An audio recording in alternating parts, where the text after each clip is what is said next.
de pessoas que morrem na fila esperando para fazer um transplante porque não tem um doador. E o doador a gente sabe que pode ser de dois tipos. Tem o doador que é o vivo, que pode doar parte do seu fígado, pode doar um rim também, isso aí só pode ser feito com os parentes colaterais até quarto grau, ou então o doador morto. E o doador morto é uma coisa que a gente precisa esclarecer e acabar com esse preconceito. Que uma pessoa para doar um órgão, ela tem que ter o que a gente chama de morte encefálica, morte cerebral. E essa morte cerebral, ela é constatada por meio de um protocolo absolutamente rigoroso. São feitos dois exames clínicos, é feito um exame que a gente chama de um teste de apneia, é feito mais dois exames complementares, só aí você detecta que essa pessoa tem morte cerebral, não tem mais nenhum estímulo, não tem menor possibilidade de vida. E aí o que acontece? Essa situação é notificada à central de transplante, a central de transplante acolhe a família, explica a situação e se a família tiver o entendimento, essa pessoa vai para o hospital universitário, onde vai ser retirado este órgão e aí colocado esse órgão em outra pessoa que está na fila esperando para fazer o transplante. Outra coisa importante que eu acho que para quebrar esse tabu é que uma pessoa, quando doa esse órgão, ela vai ser devolvida para a sua família absolutamente com seu corpo na integralidade. Ou seja, sem nenhuma agressão, sem nenhuma deformidade, ou seja, vai poder ser velado normalmente no seio da sua família. Então, são tabus que nós temos que quebrar para que a gente possa, cada um de nós, estabelecer e dizer, olha, eu vou ser um doador, porque nós vamos estar com esse ato dando a possibilidade de salvar muitas vidas, Robson. Porque mesmo havendo o desejo de quem quer ser o doador, o grande, digamos assim, empecilho, me permita a expressão, ainda é exatamente a família, aceitar, ratificar aquele desejo ou não. Se fala de 70%, eu vejo um número muito grande. Como é que está o Maranhão hoje preparado? Hoje já fazemos muitos transplantes. Como é que está o ranking em relação ao Brasil, Maranhão? Olha, o Maranhão está bem. Hoje ele ocupa aproximadamente o 10º lugar no Brasil em termos de realização de transplante. Eu quero chamar a atenção que o Brasil ele é um país que 95% dos transplantes são feitos no sistema de saúde pública, que o Brasil ocupa hoje o 2º lugar de transplantes do mundo, só perdendo para os Estados Unidos. Então o Brasil está preparado, o Maranhão está preparado, quer dizer, o hospital que é credenciado para fazer transplante é o Hospital Universitário, então que tem toda essa estrutura para fazer o transplante de córnea, para fazer o transplante de rim, já começou a fazer, já fez 3 transplantes de fígado também, está se preparando para fazer transplante cardíaco. Então nós temos toda a estrutura, um pessoal absolutamente capacitado. O que falta realmente, Robson, são os doadores. E aí o movimento maior, porque o mais difícil a gente poderia dizer que era a criação dessa estrutura, e a estrutura nós temos uma estrutura de qualidade. O que falta realmente é a sensibilização, é aumentar o número de doadores para que muitas e muitas pessoas possam ser salvas e possam ter uma vida normal. Eu não perco sempre a oportunidade que o Gutenberg vem aqui, porque ele é um especialista nessa área, aparelho digestivo, questão relacionada à obesidade. Eu vejo cada vez mais, é impressionante, é um paradoxo às vezes. A gente vê regiões no Brasil de dificuldades de alimentação e tudo, mas a gente tem uma obesidade alta. Então se come errado, quando se come, ainda se come errado, é muito carboidrato e tal. Como é que você vê, e você está há muito tempo recebendo pessoas em obesidade, em casos até mórbidos, o que gera isso aí? Existe uma causa endógena, uma alimentação difícil? Como é que é isso, Olha, você vê que essa sua observação é importante, Robson, porque essa transição de situação nutricional e alimentar no Brasil já é muito definida. Hoje a obesidade ela suplanta disparadamente as questões de subnutrição. Hoje, então você tem muito mais obeso do que desnutrido no Brasil. Então isso aí eu diria a você que ela tem uma multifatorial, são causas multifatoriais. Você tem causas genéticas, que essa daí você não pode realmente intervir. Você tem causas comportamentais, essa a gente pode chegar, causas alimentares também.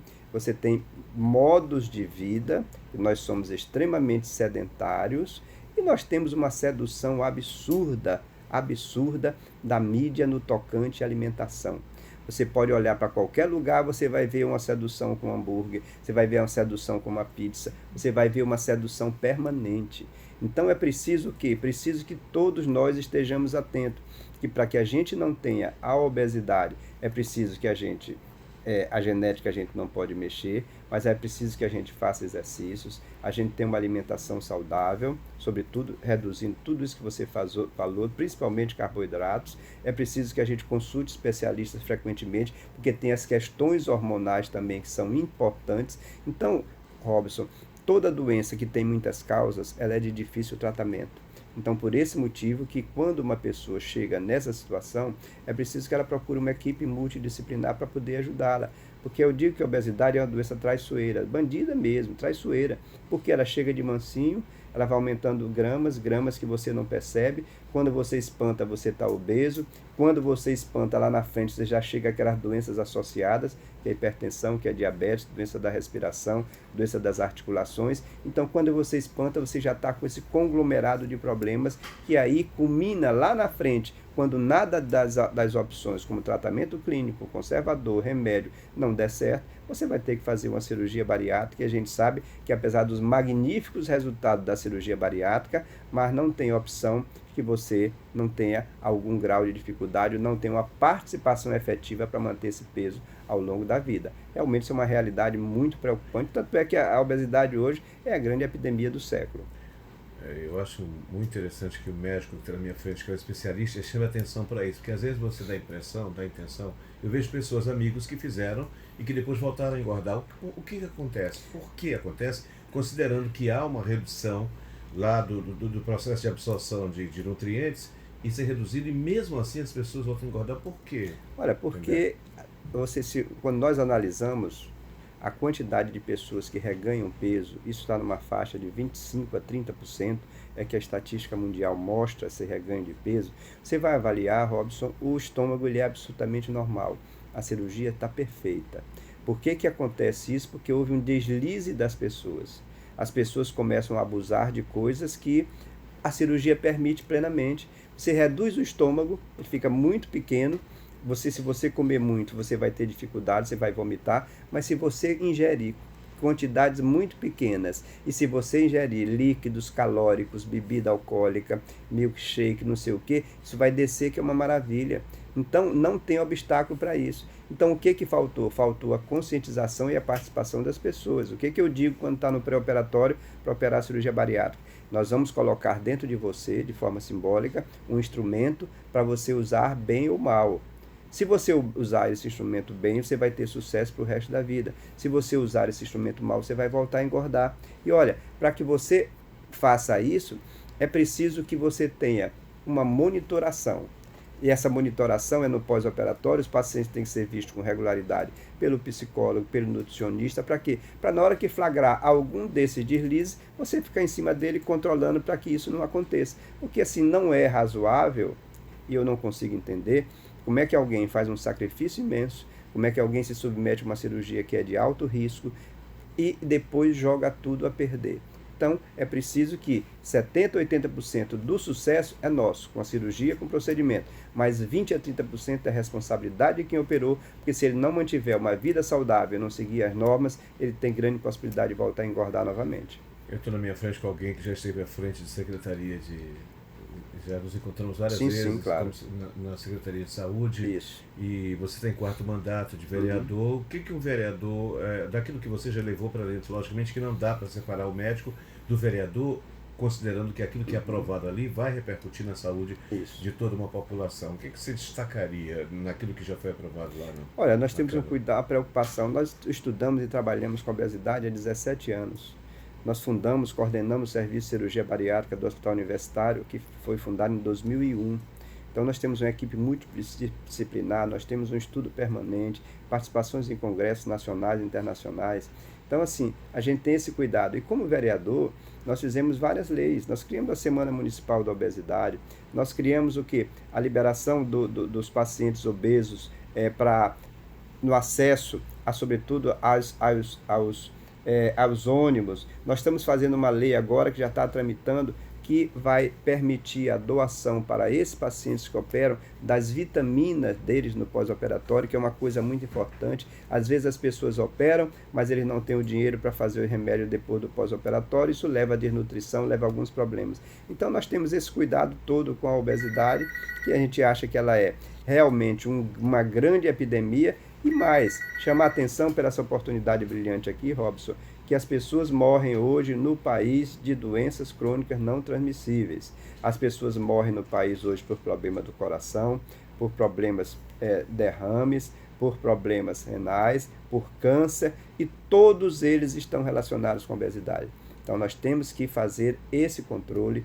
A quantidade de crianças e adolescentes que estão obesas é uma quantidade expressiva.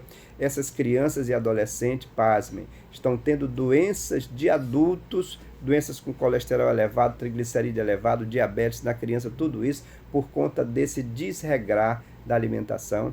Fizemos uma lei também que nas cantinas escolares elas têm que fornecer alimentação saudável, e isto é uma guerra.